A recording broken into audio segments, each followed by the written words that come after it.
আজকে দেখাবো এই তাল গাছ দিয়ে ডোঙা তৈরি করার প্রসেস।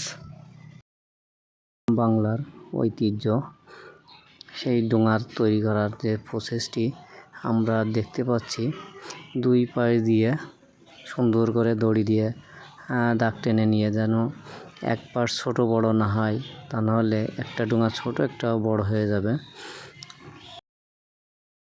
আমরা দেখতে পাচ্ছি অসাধারণভাবে একটি গাছ দুই টুকরো করে নিচ্ছে আমাদের সেই ডোঙা তৈরি করার যারা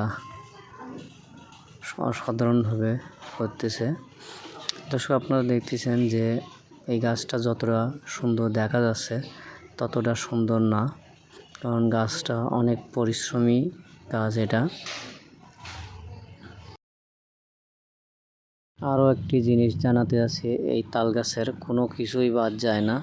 যেমন কাঁচা তাল খাবার উপযোগী, তারপরে পাকলে সেটা পিঠা বানিয়ে তৈরি করে খাওয়া যায়, পাতা দিয়ে তার হাত পাকা তৈরি হয়। আবার গাছটা কেটে কেউ ঘরের চালে লাগায়, কেউ ডোঙা তৈরি করে মাছ ধরে, বিভিন্ন কাজে সেই কাঠগুলো অনেক উপযোগী কাঠ তাল গাছ। এরকম ভিডিও দেখার জন্য আমাদেরকে ফলো করবেন।